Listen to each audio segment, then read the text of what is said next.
পাছতে তেখেতলৈ আমাৰ সমিতিৰ তৰফৰ পৰা শ্ৰদ্ধা ভক্তি চাকিল।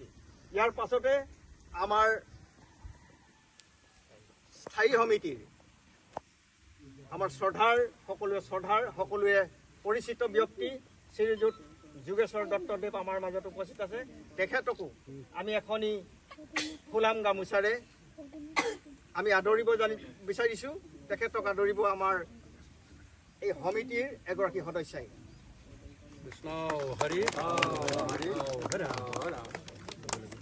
ইয়াৰ পাছতে আমাৰ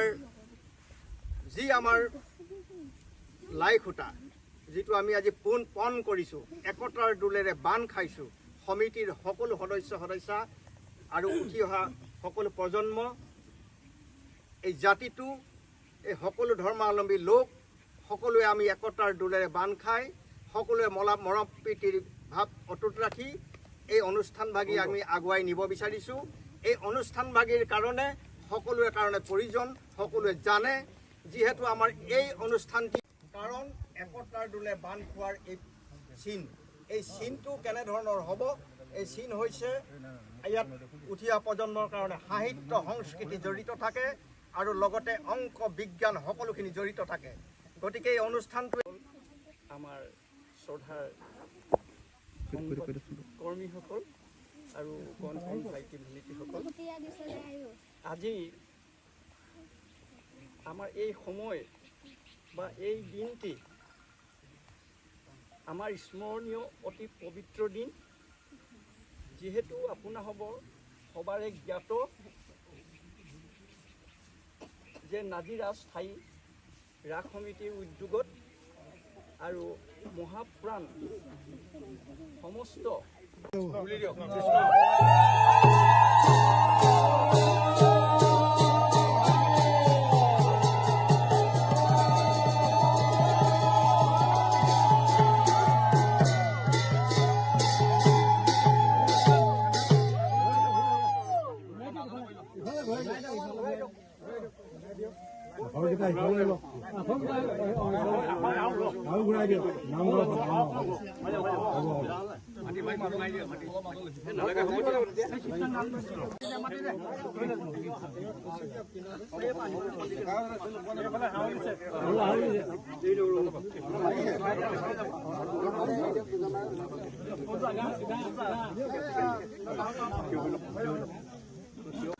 এই গুৰুজনাৰ আমি সেৱক, আমি গুৰুজনাক স্মৰণ কৰি এজোকা আমি ঘোকা গাইছোঁ। সকলোৱে সহযোগ কৰিব।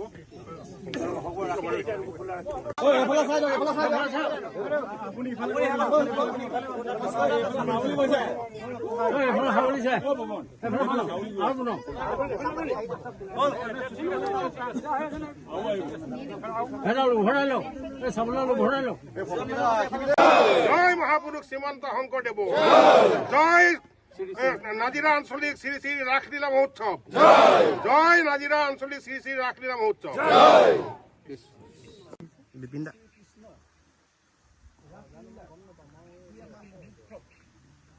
হ'বলৈ গৈছে তাৰে আজি এই নিৰ্মলীয়া গাঁৱৰ খেলপথাৰ প্ৰাংগণত আমি প্ৰথম লাই খুঁটা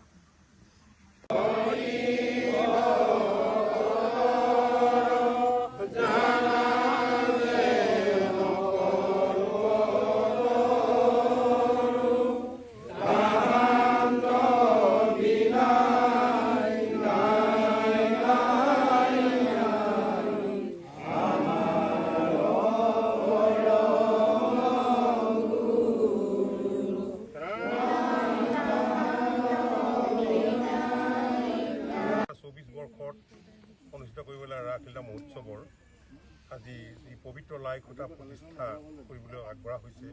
আপোনালোক যিসকল এই পবিত্ৰ স্থানত উপস্থিত আছে সকলোলৈকে মই সেৱা জনাইছোঁ। আপোনালোকৰ উপস্থিতি আমাক উৎসাহ দিছে, উদ্দীপনা দিছে যে আমি নিশ্চয় আমি যিভাগি অনুষ্ঠান কৰিবলৈ গৈছোঁ, আমি ইতিমধ্যে 6টা বৰ্ষ আমি অতিক্ৰম কৰিছোঁ। এই 6 বছৰ আমি এই বছৰে আমি 3 বছৰ হ'ব, 3টা হেৰি হ'ব। গতিকে আমি যিকেইটা কাৰ্যসূচী আমি ৰূপায়ণ কৰি আহিছোঁ সকলোতে আমি সাৰ্থক হৈছোঁ, সফল হৈছোঁ। আপোনালোকৰ আজি উপস্থিতিয়ে আমাক এনেকুৱা এটা মনোবল দিছে, প্ৰেৰণা দিছে, উৎসাহ দিছে যে আমি নিশ্চয় এই অনুষ্ঠানভাগি সফলভাৱে ৰূপায়ণ কৰি আমি নাজিৰা আঞ্চলিক শ্ৰী শ্ৰীকৃষ্ণ ৰাসলীলা মহোৎসৱ মানে এটা অসমৰ ভিতৰত এটা মানে জাকত জিলিকা অনুষ্ঠান হিচাপে পৰিগণিত হ'ব। আমি সঁচাকৈ অতিশয় উৎফুল্লিত, আনন্দিত। আজি আমাৰ নাজিৰা আঞ্চলিক শ্ৰী শ্ৰীকৃষ্ণৰ ৰাসলীলা মহোৎসৱৰ 2024 চনত অনুষ্ঠিত কৰিবলগীয়া ৰাসলীলা মহোৎসৱৰ আজি পবিত্ৰ আমাৰ লাই খুঁটা প্ৰতিষ্ঠা কৰা হৈছে। আৰু আমাৰ ৰাইজৰ যিটো আমাৰ সহানুভূতি, সহায় সহযোগ আমি দেখিছোঁ, আমি এনে উৎসাহিত হৈছোঁ যে আমি এই পবিত্ৰ যিভাগি অনুষ্ঠান আমি ৰূপায়ণ কৰিবলৈ আগবাঢ়িছোঁ, নিশ্চয় আমি এই ক্ষেত্ৰত সফল হ'ম। আমি অতিশয় আনন্দিত। আজি কিমান সংখ্যক আজি ভকত বৈষ্ণৱ গোট খাইছে? আজি আমাৰ প্ৰায় 150-200 মানে আমাৰ ভকত বৈষ্ণৱ আৰু যুৱক যুৱতী আই মাতৃ মানে গোট খাইছে। যি ৰাস যি মঞ্চস্থ আপোনালোকৰ স্থানীয় শিল্পীয়ে আমাৰ আমন্ত্ৰিতও আছে ঠাইত, কিন্তু বেছিভাগ সিংহভাগ আমাৰ শিল্পীয়েই আমাৰ স্থানীয় শিল্পী। মাত্ৰ আমাৰ এই যিগৰাকী দৈৱকীৰ চৰিত্ৰটো আমি ৰাইজে বিচৰাৰ কাৰণে, ৰাইজৰ অনুৰোধ ক্ৰমে আমি এগৰাকী বোলছবি জগতৰ অভিনেত্ৰী অমৃতা গগৈক আমি ইতিমধ্যে আমি তেওঁৰ লগত নিমন্ত্ৰণ কৰি বন্দোবস্ত কৰা হৈছে। ৰাইজলৈ কি অনুৰোধ জনাব? ৰাইজলৈ আমি এইটোৱে অনুৰোধ জনাওঁ যাতে আমি সকলোৱে এই ক্ষেত্ৰত আমাক সহায় সহযোগ কৰি আমাৰ এই অনুষ্ঠান নাজিৰা আঞ্চলিক শ্ৰী শ্ৰীকৃষ্ণ ৰাসলীলা মহোৎসৱভাগি সফলভাৱে যাতে আমি অসমৰ ৰাইজৰ আগত আমি মানে সফলভাৱে আমি পৰিগণিত কৰি দেখুৱাব পাৰোঁ, এইটোৱে আমি ৰাইজৰ ওচৰত আমাৰ অনুৰোধ আমি সেৱা জনাইছোঁ।